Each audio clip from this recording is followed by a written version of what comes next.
जय श्री ओम नमः सिद्धेभ्यः। जय श्री महावीराय नमः। जय श्री परम्पराचार्य गुरुवे नमः। जय श्री उमा स्वामी गुरुवे नमः। जय श्री शांति सागर गुरुवे नमः। जय श्री विद्यानंद गुरुवे नमः। मोक्ष मार्गस्य नेतारं भेतारं कर्म भूभृतां ज्ञातारं विश्वतत्त्वानां वन्दे तद्गुणलब्धये। मङ्गलं भगवान् वीरो मङ्गलं गौतमो गणी मङ्गलं कुन्दकुन्दार्यो जैन धर्मोस्तु मंगलम।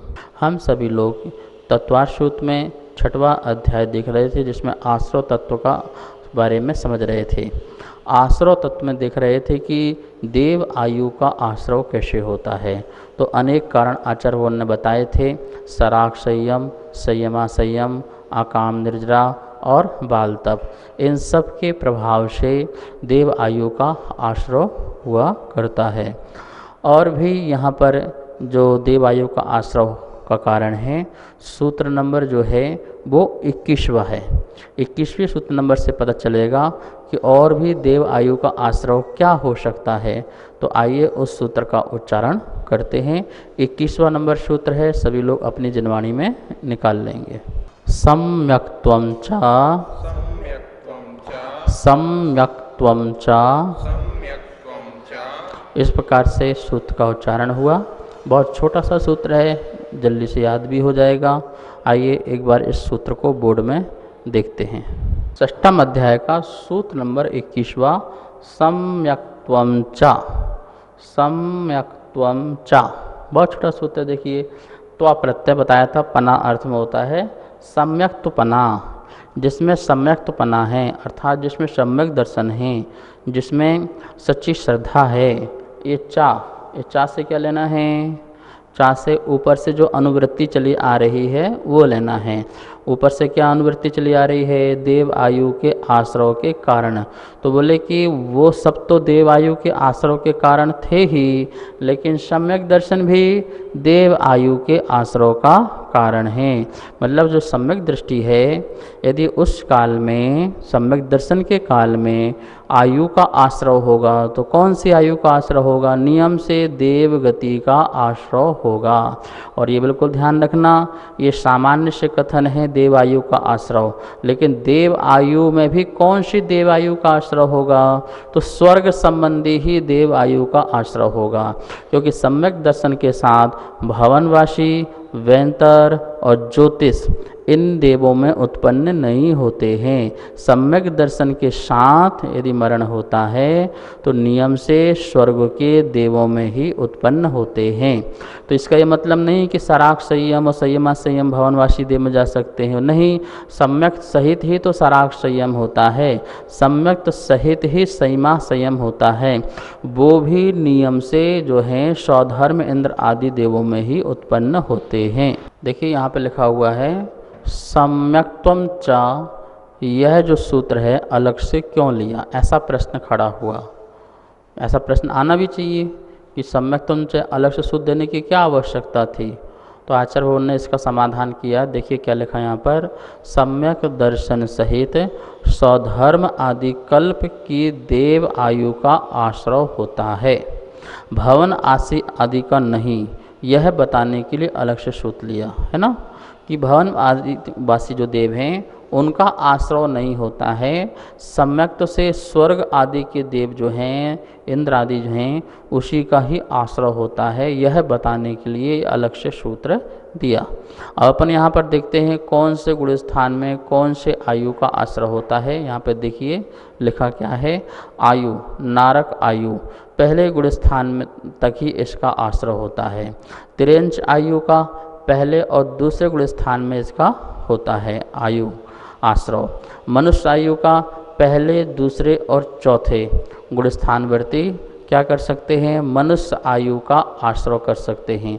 अब आप बोलेंगे चौथा गुण स्थान तो सम्यक दृष्टि का है, फिर उनका कैसे आश्रय होगा, तो ये किसकी अपेक्षा से है, नरकी और देव की अपेक्षा से है, कि नरक में रहने वाले जो सम्यक दृष्टि हैं और देव पर्याय में रहने वाले जो सम्यक दृष्टि चौथे गुण स्थानवर्ती हैं, उनका यदि आश्रय होगा तो मनुष्य आयु का आश्रय कर सकते हैं।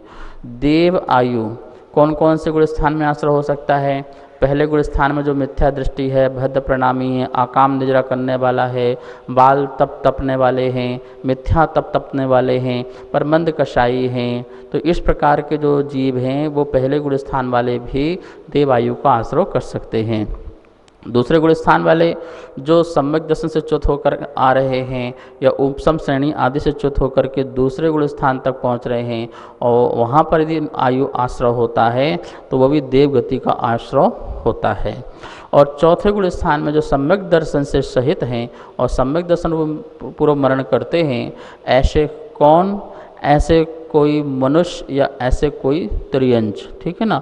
चौथे गुण स्थान में देवायु का आश्रय होगा तो किसको होगा, वो नियम से मनुष्य को या त्रियंच को जो सम्यक दृष्टि है उनके द्वारा। पांचवें गुण स्थान में जो देशवृत्ति हैं, कौन, त्रियंच अथवा मनुष्य अणुवृत्ति हैं और एक देश श्रावक हैं, जो श्रावक जो हैं उत्तम मध्यम जघन्य श्रावक हैं, उनके लिए पांचवें गुण स्थानवर्तियों के लिए यदि किसी का आश्रय होता है तो वो देव आयु का आश्रय होता है। छठे गुण स्थान में मुनि महाराज जो प्रमत्त संयत वाले मुनिराज हैं, उनके लिए यदि आयु का आश्रय होता है तो वो भी देव आयु का आश्रय होता है। सप्तम गुण स्थान में जो मुनिराज हैं, अप्रमत्त धारी मुनिराज, अप्रमत्त संयत, जिनके प्रमाद नहीं पाया जाता है, सूक्ष्म अवस्था है। और सातवें गुण स्थान के भी जो दो भाग हैं, दो भेद हैं, जो प्रथम भेद है स्वस्थान वाला, वहाँ की बात कर रहे हैं, वहाँ पर यदि कोई आश्रय होता है तो देव आयु का ही आश्रय होता है। इस प्रकार से गुणस्थान की अपेक्षा अपन ने देखा कि कहाँ कहाँ पर कौन सी आयु का आश्रय होता है। सम्यक दर्शन से देव आयु का आश्रय कैसे होता है, ऐसा मन में प्रश्न उत्पन्न होना चाहिए। सम्यक दर्शन से देव आयु का आश्रय इसलिए होता है कि सम्यक दर्शन के प्रभाव से इस जीव ने जीव और अजीव का अच्छी तरह से भेद ज्ञान किया, क्या जीव है और क्या अजीव है, तत्व का निर्णय हुआ, इसको सच्चा श्रद्धान हुआ, आत्मा के प्रति जितनी भी उलझनें थीं वो उलझनें समाप्त हो गईं। अभी तक अनादि काल से अनंतानुबंधी और मिथ्यात्व के कारण आत्मा के संबंधी बहुत सारे संशय थे, वो संशय सारे समाप्त हो गए, विशुद्ध परिणाम प्रकट हुए। और उस विशुद्ध परिणाम के कारण ही यहाँ पर आचार्य भगवान कह रहे हैं कि वो सम्यक दर्शन के प्रभाव से कैसा आश्रय होगा, उस समय उसके लिए अच्छा आश्रय होगा तो देव पर्याय उसको अच्छी मिलेगी। क्योंकि विशुद्ध परिणामों का फल क्या है, देखिए सम्यक दर्शन के कारण संक्लेशता नहीं होती है। कैसी संक्लेशता, जैसे मिथ्या दृष्टि के अंदर संक्लेशता होती है पर पदार्थ को लेकर के, पर पदार्थों के प्रति इतना लिप्त हो जाता है कि उसके बिना अपना जीवन का अस्तित्व नहीं मानता है, जबकि सम्यक दृष्टि ऐसा नहीं है। सम्यक दृष्टि भी भोगों के बीच में रहे, पर पदार्थ और परिवार के बीच में रहे, लेकिन यह अच्छी तरह से जानता है कि ये सब कुछ जो हैं मुझे सुख नहीं दे सकते हैं, मेरा राग ही मुझ पर सुख देगा। इंद्रिय संबंधी जो सुख है वो राग ही मेरा सुख है, और इंद्रियों से परे अतीन्द्रिय संबंधी जो सुख है वो वीतराग परिणाम ही मेरा सुख का कारण है। इस बात को जो अच्छी तरह से जानता है तो पर पदार्थों के बीच में रहने के बाद भी सम्यक दृष्टि के अंदर इतनी संक्लिष्टता का परिणाम नहीं होता है जितना मिथ्या दृष्टि की। देखिए मिथ्या दृष्टि व्यक्ति के पास किसी का संयोग और किसी का वियोग होता है तो वो आर्त ध्यान में इतना डूब जाता है कि वो टेंशन, डिप्रेशन और तनाव, अवसाद आदि उसको होने लगते हैं। लेकिन सम्यक दृष्टि के पास इष्ट वस्तु अनिष्ट वस्तु के संयोग होने पर उसको इतना आर्तरौत ध्यान नहीं होगा, इतना संक्लेश परिणाम नहीं होंगे, क्योंकि वो जानता है कि जो वस्तु आ रही है और जा रही है वो वस्तु मेरी निज वस्तु नहीं है, वो पर पदार्थ हैं, पर जीव हैं, पर भाव हैं। ऐसा परिणाम करके वो अत्यंत संक्लेश परिणामों से हट करके विशुद्ध परिणाम होते हैं। इसलिए अब देखिए कि चारों आयु में श्रेष्ठ आयु कौन सी है, तो वो देव आयु है, मतलब कि इंद्रिय सुख संबंधी के कारण। तो बोले कि फिर आश्रव किसका होगा, तो सम्यक दर्शन के काल में फिर वो देव आयु का ही आश्रव होगा। इसलिए सम्यक दर्शन के भी देव आयु का आश्रव यहाँ पर बताया है। नमोस्तु आचार्य श्री जी। आचार्य श्री जी, अगर सम्यक दर्शन देव आयु के आश्रव का कारण है तो सातवें गुण स्थान के ऊपर जो मुनिराज हैं उन्हें भी देवायु के आश्रव होगा क्या, क्योंकि वह भी तो सम्यक दृष्टि जीव हैं। देखिए बहुत सुंदर आपने प्रश्न उठाया है कि सातवें गुण स्थान के ऊपर जो मुनिराज हैं, 8वें 9वें 10वें 11वें 12वें 13वें 14वें गुण स्थानवर्ती मुनिराज हैं, वो भी सम्यक दृष्टि हैं, सम्यक दर्शन सहित हैं, लेकिन उनका सम्यक दर्शन देवायु का आश्रव कारण नहीं हो रहा है। और जो छठे गुण स्थानवर्ती, सप्तम गुण स्थानवर्ती, पंचम गुण स्थानवर्ती या चौथे गुण स्थानवर्ती सम्यक दृष्टि हैं, उनके देवायु का आश्रव हो रहा है। तो उसका क्या कारण है?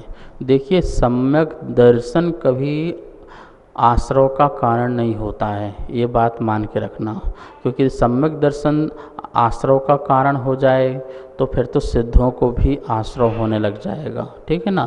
सम्यक दर्शन के काल में जो अनुराग पाया जाता है तत्व के प्रति, भगवान की वाणी के प्रति और भगवान के प्रति, गुरु के प्रति जो एक राग होता है, उस राग के कारण, उस अनुराग के कारण ही आश्रव हुआ करता है।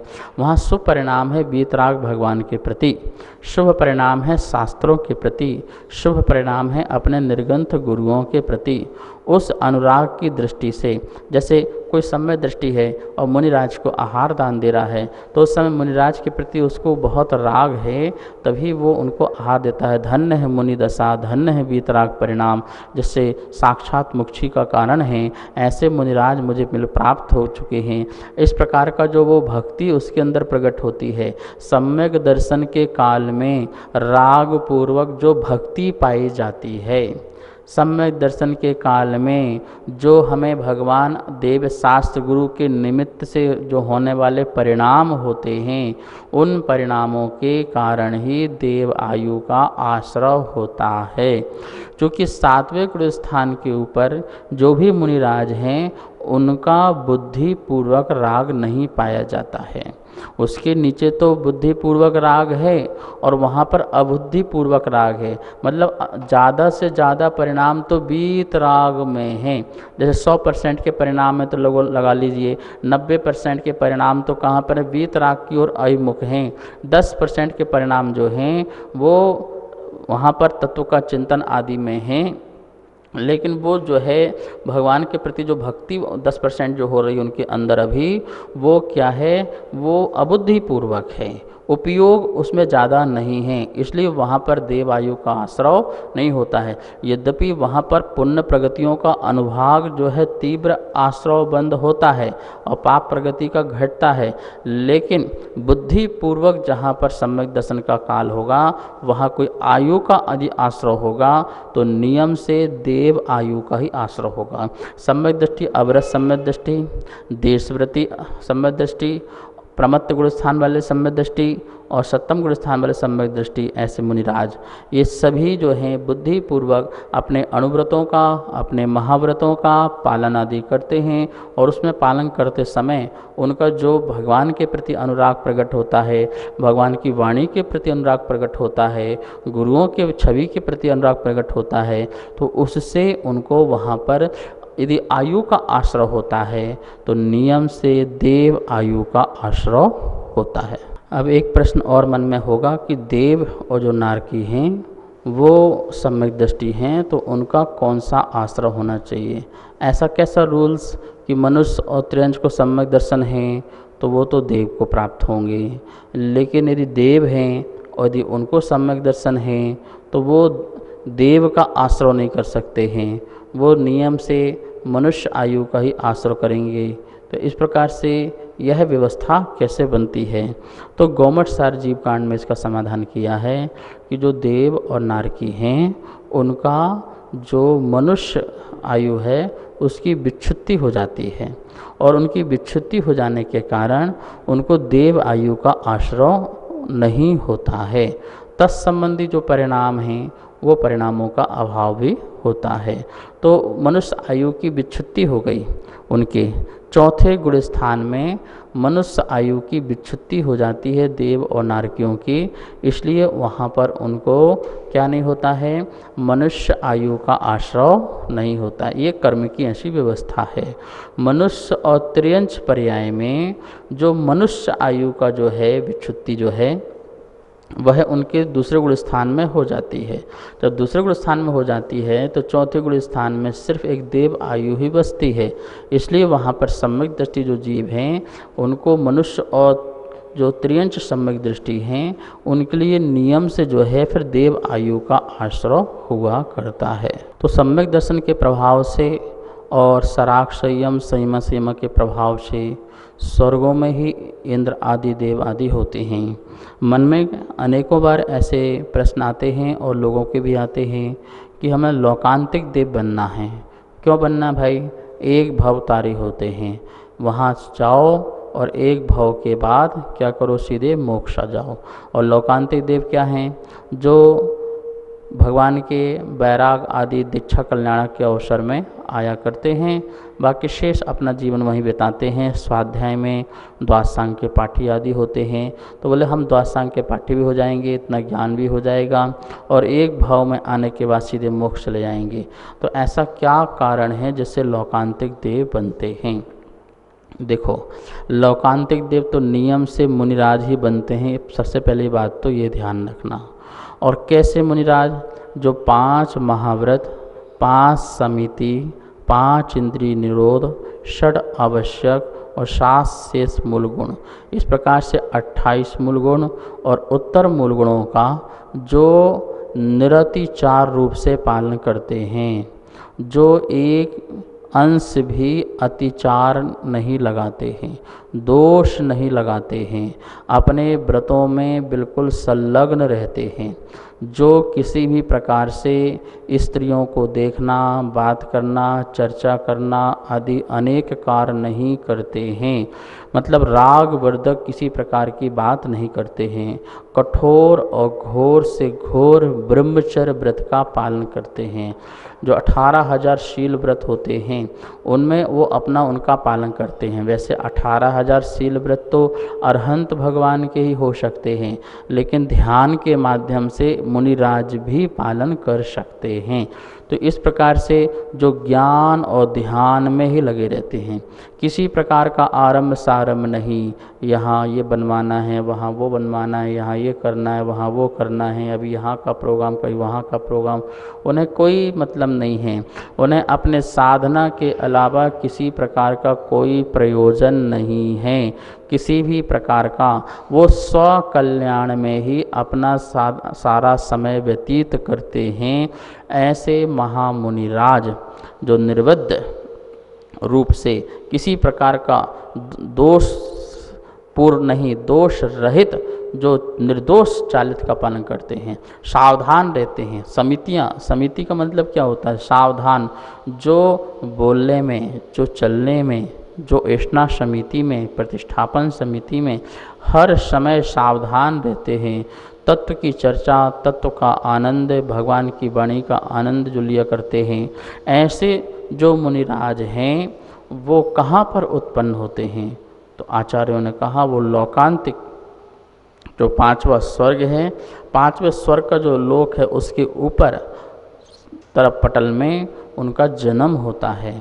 वो वहाँ पर जिस प्रकार से यहाँ पर वो स्त्रियों आदि से दूर रहे, इसी प्रकार से वहाँ भी उन्हें कोई देवी की प्राप्ति नहीं।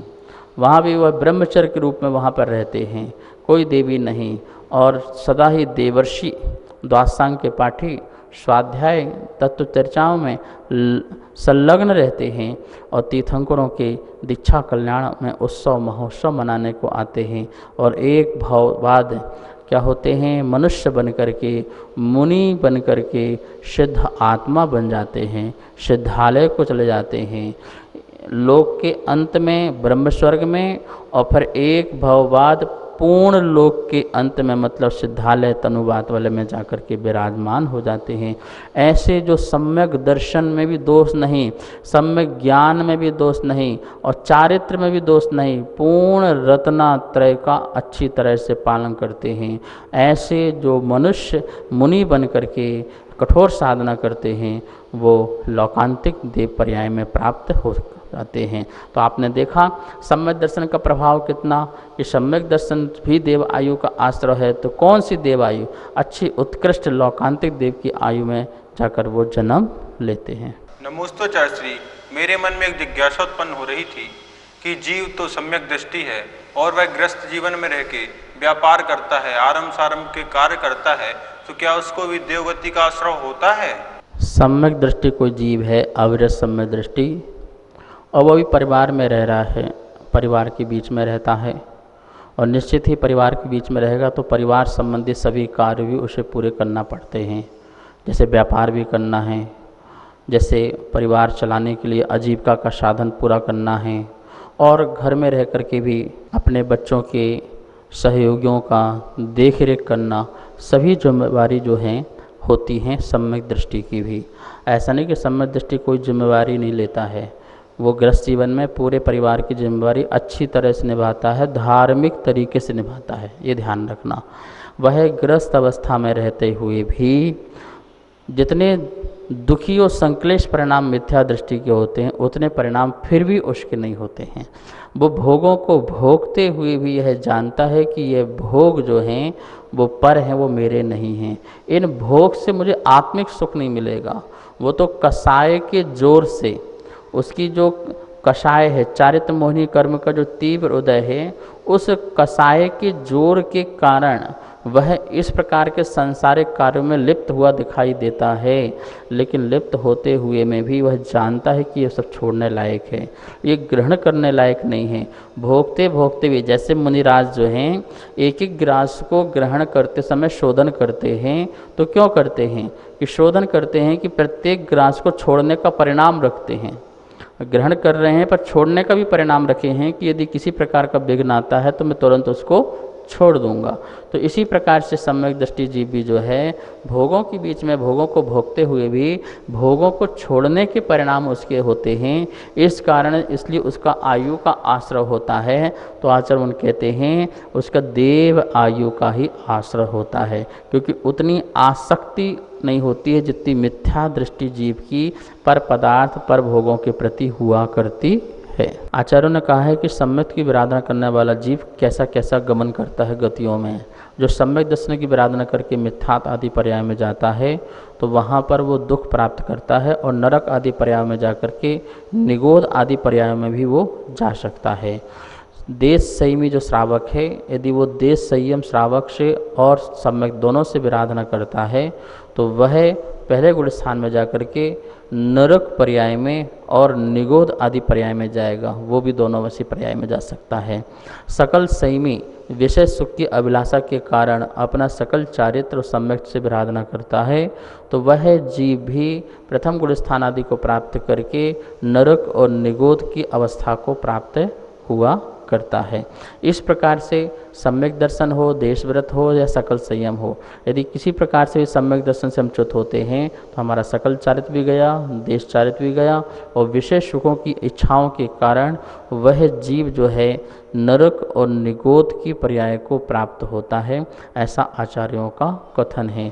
अतः हमें सम्यक की विराधना नहीं करना चाहिए, अपने चारित्र की विराधना नहीं करना चाहिए, और उसको निरतिचार रूप से पालन करने का पूरा भरपूर प्रयास करना चाहिए। इस प्रकार से यहाँ पर अपन आज देखा सम्यक्त्वम च सूत्र के माध्यम से कि सम्यक दर्शन भी देव आयु का आश्रय का कारण है, और सम्यक दर्शन के साथ यदि स्वानुभूति होती है सम्यक चारित्र में तो वह जो है हमें मोक्ष भी प्राप्त करा सकता है। अतः हमें सम्यक दर्शन प्रकट करना चाहिए, इसके लिए पुरुषार्थ करना चाहिए। किस प्रकार से सम्यक दर्शन प्रकट हो, तत्व की रुचि कैसे प्रकट हो, इसके लिए हमें दिन रात चिंतन करना चाहिए, जिससे हमारा आत्म कल्याण हो। इस प्रकार से यह सूत्र आज यहाँ पर संपन्न होता है। अब आइए अपन इस स्वाध्याय को संपन्न करके जिनवाणी स्तुति करते हैं। जावाणी के ज्ञान से सूझे लोकालो, सो वाणी मस्तक धरूं सदा देत हो धोख। हे जिनवाणी भारती तो हे जपो दिन रैन, जो तेरी शरणा धरे सो पावे सुख चैन। सभी को बहुत बहुत मंगल आशीर्वाद। सभी स्वाध्याय प्रेमी बंधुओं को सादर जय जिनेंद्र। आप सभी नित्य पूज्य गुरुदेव के मुखार बिंदु से तत्वार सूत्र मोक्ष शास्त्र का स्वाध्याय कर रहे हैं, जिसमें द्वितीय अध्याय की पुस्तक भी छपकर आ चुकी है और तृतीय अध्याय की पुस्तक छपने जा चुकी है। आप अगर चतुर्थ अध्याय पुस्तक के पुण्यार्जक बनना चाहते हैं और प्रथम व द्वितीय तृतीय अध्याय की पुस्तक मंगवाना चाहते हैं तो नीचे दिए गए नंबर पर संपर्क करें। जय जिनेंद्र।